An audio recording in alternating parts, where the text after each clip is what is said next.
जब जब आप किसी व्यक्ति की बुराइयां समझते हैं, व्यापार की कठिनाइयां समझते हैं और अपने सफ़र के दौरान उतार चढ़ाव को समझते हैं, तब जाकर आपकी हर चीज़ मुकम्मल होगी, है ना। तो कुछ चीज़ें अच्छी हो जाए उससे पहले कुछ और बुराइयां भी हमें समझनी पड़ेगी, क्योंकि अगर बाद में वो चीज़ हो जाए जैसे आर पावर आर इंफ्रा में हुआ तो फिर वो टेंशन का विषय बन जाता है।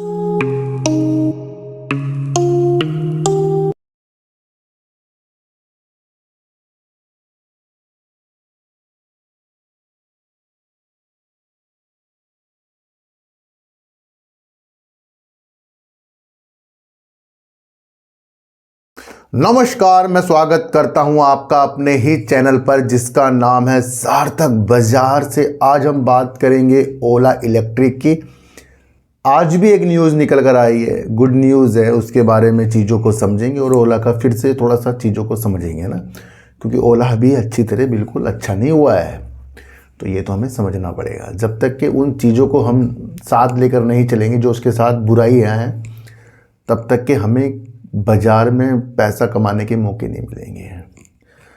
जब जब आप किसी व्यक्ति की बुराइयां समझते हैं, व्यापार की कठिनाइयां समझते हैं और अपने सफ़र के दौरान उतार चढ़ाव को समझते हैं, तब जाकर आपकी हर चीज़ मुकम्मल होगी, है ना। तो कुछ चीज़ें अच्छी हो जाए उससे पहले कुछ और बुराइयां भी हमें समझनी पड़ेगी, क्योंकि अगर बाद में वो चीज़ हो जाए जैसे आर पावर आर इंफ्रा में हुआ तो फिर वो टेंशन का विषय बन जाता है। क्योंकि रिलायंस ग्रुप में ये जो बुराइयां वाली न्यूज़ थी, ईडी सीबीआई वाली चीज़ें थी, वो तो चल रही थी ना उसके साथ। अब उस पहलू को हम भूल जाएं तो प्रॉब्लम हो जाएगी। तो आज हम आर पावर आर इंफ्रा की भी बात करेंगे। काफ़ी लोग पूछ रहे हैं सर इस कंपनी से करें क्या, तो उस बारे में और बात करेंगे। डिफेंस सेक्टर की बड़ी न्यूज़ आ रही है, बिग न्यूज़ आ रही है, उस चीज़ को भी आज हम समझ कर चलेंगे।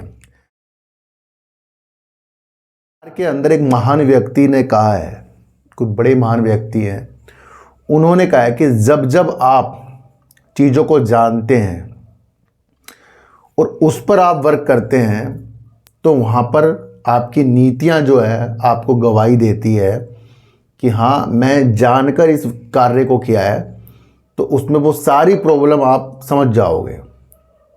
और जब जब हम बिना जाने किसी कार्य को करते हैं तो जब जब उसके अंदर हम फंस जाएंगे तो यकीनन हमें टेंशन होगी। दूसरा, आपको जो जानना है उस पर आपको विश्वास करना है, जो आप जानते हो उसी पर आपको विश्वास करना है, तब जाकर हम बाज़ार में सक्सेस हो सकते हैं।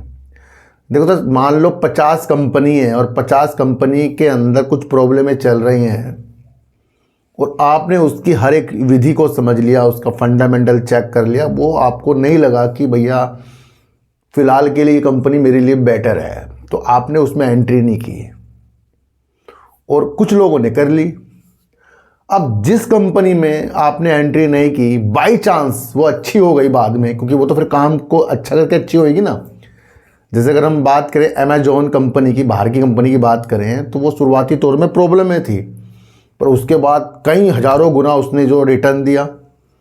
तो जिस व्यक्ति ने उस वक्त सोचा होगा कि अमेजोन के अंदर ये प्रॉब्लम है और उसने नहीं लिया, तो विश्वास कीजिए वो जीता हुआ इंसान है जिसने वो नहीं लिया, क्योंकि उसने उस हालात को देखकर स्थितियों को भापा था। अब 50 में से एक कंपनी अच्छी निकल जाए तो 49 कंपनी में आप इन्वेस्टमेंट करने से बच गए। ये सोचो कि अगर आपका एक डिसीजन चीज़ों को समझकर आपने किया और बाय चांस वो डिसीजन गलत हो गया, वो निकल गई कंपनी आगे जाकर, क्योंकि उस वक्त तो बेकार थी वो, आप उसमें आपने अपने सही सोचा, पर ये विधि आपको 49 कंपनी से बचा कर गई, क्योंकि 50 कंपनियों में से 50 सफल नहीं होगी, एक आधी होगी। तो यानी कि आपका जो पैसा वहाँ कमाते तो 49 कंपनियों में तो फंसा देते थे ना, फिर बिना सोचे समझे करते।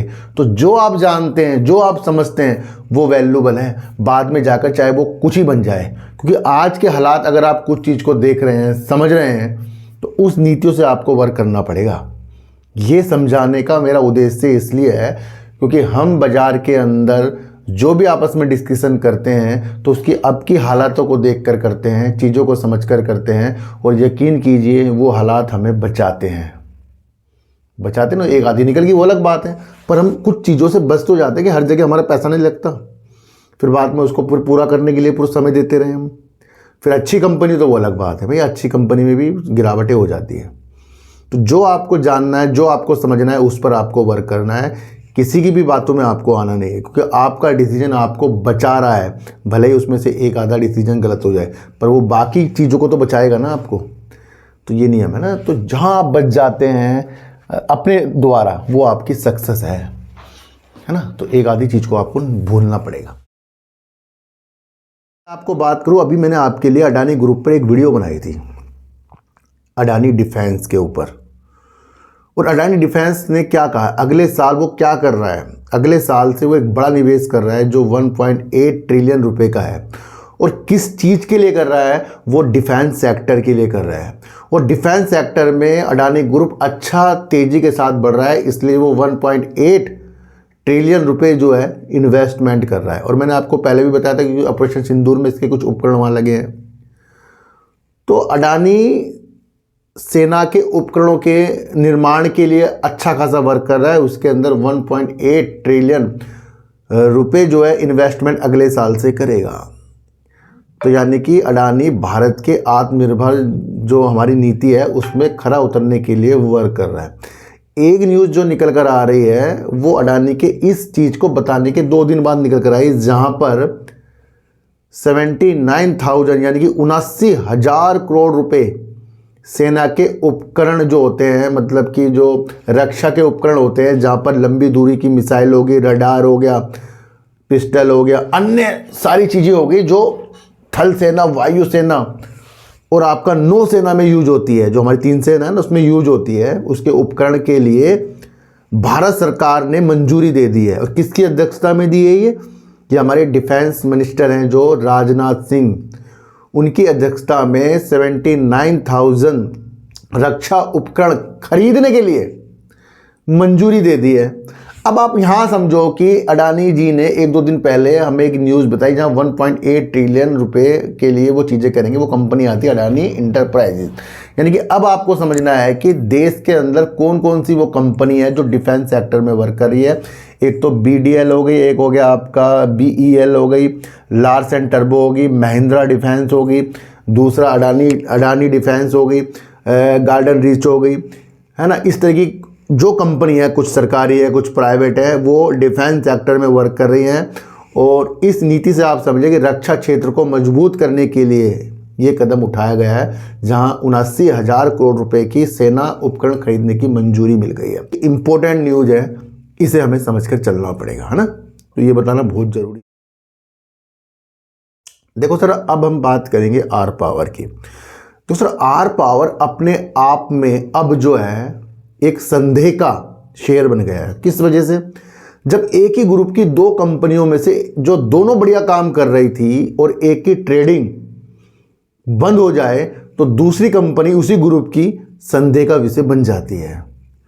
ईडी वाली न्यूज़ जब चल रही है, CBI न्यूज़ चल रही है, तो वो दोनों कंपनियों के लिए चल रही है, जिससे दोनों कंपनी के अंदर गिरावटें आई हैं जब जब ईडी की न्यूज़ निकल कर आई है। और जब जब अनिल ग्रुप ने कहा कि हमें कुछ इससे नुकसान नहीं है, हम पाक साफ हैं, तो तब तब इन 2 कंपनियों में तेजी आई है। और अचानक से जब रिलायंस इंफ्रा की ट्रेडिंग बंद हो गई तो अब रिलायंस पावर की तरफ देखना टेंशन। देखो सर, जो पब्लिक होती है ना, ये डरती बहुत है। और डरने वाले तो कारण ही है, क्योंकि जब एक कंपनी बंद हो गई तो दूसरी कंपनी में किस तरीके से हम ट्रेड करें, किस तरीके से चीज़ों को समझें। तो यहाँ क्या करना है, यहाँ नीतियों को समझना है सर। यहाँ नीतियों को इसलिए समझना है क्योंकि इसी ग्रुप की एक कंपनी बंद हुई है। भले बाद में वो अलग तरीके से निखर कर सामने आ जाए, वो हो जाएगा बाद में, पर आज का माहौल ये कह रहा है कि रिलायंस पावर की तरफ देखना डर का विषय बन गया हमारे लिए, क्योंकि हमें पता है उसकी दूसरी कंपनी के ऊपर ट्रेडिंग के गहरे चल गए हैं। अच्छा, एक चीज़ और समझें कि अगर रिलायंस इंफ्रा कुछ सेल ही बहुत बेकार कर रहा होता तो तब भी एक समझ में आती कुछ चीज़ें। 6,000 करोड़ रुपए तक की सेल कर रहा है वो। सितंबर 2025 में करीब करीब 6,000 करोड़ रुपए की सेल करी है उसने। और इंफ्रास्ट्रक्चर और रक्षा क्षेत्र की कदम बढ़ाने के लिए कई ऐसी ऐसी न्यूज आई हैं, पर उसके साथ साथ ईडी वाली न्यूज भी लगती गई हैं। तो आप ये समझो कि बहुत से लोग कहते हैं सर अब क्या करें भैया, अब तो आपको उस कंपनी में वेट करना पड़ेगा, क्योंकि जब 3 महीने से ईडी वाली चीज़ें चल रही थी, हम आपको बता रहे थे, तब आपको उन चीज़ों को समझना था। पर अचानक से कोई कंपनी बंद हो जाए, खुल जाए, ये तो भैया ये हमारे पास कोई है इसकी नीतियाँ कि हम इसको सोचें कि कब खुल जाए कब बंद हो जाए, तो अचानक से होगी ना हर चीज़। पर जो न्यूज ईडी वाली थी वो हम सबके सामने थी। अच्छा, ऐसा भी नहीं है कि आपका आर पावर जो है लॉस कर रहा हो, ये भी अच्छा काम कर रहा है। इसी की अगर हम इसका फंडामेंटली चेक कर लें तो यहाँ से अगर आप चीज़ों को समझें तो 13,913 करोड़ का मार्केट कैप है, 33 रुपये करीब कंपनी का शेयर चल रहा है। जिस कंपनी ने साल भर में 76 रुपये का हाई लगा दिए थे और 31 रुपये के लो से लगाए थे, तो आज कंपनी का शेयर जो है 33 रुपये में आ गया है। और वो क्यों आ गया है वो आपको सब पता है, ईडी वाली न्यूज़ से तो कटा ही है। दूसरा, टेंशन में आ गया है आर इंफ्रा की ट्रेडिंग बंद होने से। और यहाँ पर अगर आप सितंबर 2025 की कंपनी की सेल देख लें तो 1,974 करोड़ की सेल है, जहाँ पर कंपनी ने 87 करोड़ का प्रॉफिट भी कर रखा है। अब इस हिसाब से फंडामेंटल क्या गवाही दे रहा है कि कंपनी का वर्क अच्छा हो रहा है। पर जो अंदरूनी चीज़ जो हमें समझ में आ रही है ईडी वाली, उसे कौन समझेगा। कैश फ्लो भी अगर हम देखें तो कंपनी अपनी ऑपरेटिंग एक्टिविटी से पैसा डाल रही है, इन्वेस्टमेंट भी कर रही है। दूसरा, अगर हम देखें तो कंपनी अपने कर्ज को भी उतार रही है। मार्च 2025 का कैश फ्लो अच्छा निकल कर आ रहा है। प्रमोटर की हिस्सेदारी अगर हम देखें तो प्रमोटर ने अपनी हिस्सेदारी को जून 2025 में 24.98 करीब 25% कर लिया है। तो ये भी आप समझ कर चल सकते हैं। एफआईज भी कंपनी के अंदर बढ़ रहे हैं जो 13% करीब के हो गए। डीआईज भी कंपनी के अंदर अपने होल्डिंग को बढ़ा रहे हैं जो 3.75% हो गए। पर ये जो शेयर होल्डिंग पैटर्न है, ये जो ट्रेडिंग बंद होने की उससे पहले का है, ये सितंबर का है और ट्रेडिंग इसकी अभी हाल ही में बंद हुई है। तो ये अब नया आपको इसके अंदर इसका शेयर होल्डिंग पैटर्न देखना पड़ेगा इन सब चीज़ों को समझने के लिए, उसका रिजल्ट भी देखना पड़ेगा। पब्लिक अगर हम देखें तो 58% करीब है, तो यहाँ पर भी आपको देखने को मिल रही है पब्लिक बहुत ज़्यादा। देखो सर, टेंशन का विषय इसलिए मैं आपको फिर बता रहा हूँ क्योंकि जब एक कंपनी के अंदर इस तरह हो गया और उसकी कई कंपनियाँ दिवालिया से भी गुजर रही हैं, तो टेंशन का विषय ये है कि भाई अचानक से जब ये आर इंफ्रा के साथ हो चुका है तो दूसरी कंपनी की तरफ हमारे कदम कैसे उठेंगे। तो पब्लिक तो भैया हर तरफ से बहुत समझना पड़ता है पब्लिक को। पब्लिक तो खुद को खुद बचा सकती है, दूसरा कोई भी कोई नहीं बचा सकता बाजार के अंदर, है ना। तो पहले ही शेयर बाजार म्यूचुअल फंड जब जोखिम के अधीन है वो कर रहे हैं, तो वो तो सब कुछ हमें समझना पड़ेगा। अगर हम इसके फंडामेंटली देखें बेस्ट लग रहा है, लेकिन जब आर इंफ्रा बंद होगी तो अब कैसे इसके अंदर चीज़ों को समझें। और वो क्यों है, क्योंकि ईडी की चीज़ें हैं। अब ईडी आगे जाकर क्या अपना विचार रखे क्या ना रखे वो आगे की कहानी होगी है। तो हमें उन स्थिति को भी समझना पड़ता है कि अब इसका शेयर होल्डिंग पैटर्न कैसा निकल कर आता है, क्योंकि क्या कितनी गिरावट उसके साथ जो चीज़ें हुई हैं उसमें कितने लोगों ने अपनी होल्डिंग को कम किया है, क्या प्रमोटर ने किया है, क्या फिर डीआईएस ने किया या फाइज ने किया, पब्लिक कम हुई है, क्योंकि ये तो सितंबर 2025 की इसकी शेयर होल्डिंग पैटर्न है। तो हमें दिसंबर का इसका जो अब आएगा एक्चुअल इसका शेयर होल्डिंग पैटर्न आएगा, उससे कुछ चीज़ें समझने का मौका मिलेगा। ओला मैं फिर बता रहा हूँ लॉस कर रही है, सेल को साल दर साल अपनी कम कर रही है, चिंता का विषय है। दूसरा, अभी एक आंकड़ों के अनुसार कितनी यूनिट ओला ने 2025 में बेची उसका भी आंकड़ा है, जहाँ पर वो पिछड़ गया, एथर से भी पिछड़ गया। नंबर 1 पे टीवीएस आया, नंबर 2 पे बजाज, नंबर 3 पर एथर टू व्हीलर में, और नंबर 4 पर आपको देखने को मिला है ओला। और ओला ने 2024 के मुकाबले अपनी यूनिट को आधा कर दिया है बिक्री में। तो क्या है ये भी चिंता का विषय है। दूसरा, शेयर अपने आईपीओ से कितना ज़्यादा गिर गया है वो भी चिंता का विषय है। तीसरा, कंपनी के अंदर जो जो स्थितियां पैदा होंगी वो इसकी सेल बढ़ने से ही पैदा होंगी, क्योंकि जब ये अपने कार्यों को बेचकर, अपनी चीज़ों को बेचकर स्थितियों को बेहतर करेगा तो वो इसकी सेल में नज़र आएगा। अच्छा, ये आप प्लस पॉइंट ओला का ये भी समझ सकते हैं, ये टू व्हीलर में स्कूटर और इसकी बाइकें आती हैं, 2 चीज़ें तो इसकी इलेक्ट्रिक वाहनों की हो गई है। तीसरा, अगर आप देखें तो पावर बैंक। चौथा, आप देखें तो एआई की तरफ वर्क। और पांचवा अगर आप देखें तो इसका 4680 जो इसका भारत में निर्मित खुद की एक स्वदेशी बैटरी का निर्माण करना हुआ, वो इसका एक प्लस पॉइंट है। तो 5 प्लस पॉइंट इसके अंदर है। अब इससे ही अब आगे जाकर निखर कर आगे बढ़ सकता है, पर वो अपनी सेल को बढ़ाएगा। अभी PLI स्कीम के लिए भी इसने दावे किए हैं और वो प्राप्त हो गए हैं ऐसे, यानी कि ये PLI स्कीम के भागीदारी वाली भी कंपनी है।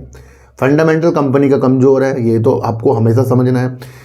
चौथा अगर आपको मैं बताऊं, जो अब आप एक न्यूज़ निकल कर आई है, इस न्यूज़ को आप समझो, जहां पर इसे सर्टिफिकेट मिल गया गवर्नमेंट की तरफ से पॉजिटिव कार्यों के लिए। किस कार्यों के लिए? देखो सर, इसकी एक बाइक भी आती है जिस कंपनी, उस बाइक का नाम है रोडस्टर X+। अब इसके अंदर इसकी खुद की निर्मित, जो भारत के अंदर निर्मित इसकी जो बाइक है, उसके अंदर खुद की निर्मित बैटरी सेल जो है, जो 4680 है, उसके अंदर डाल दिया गया है।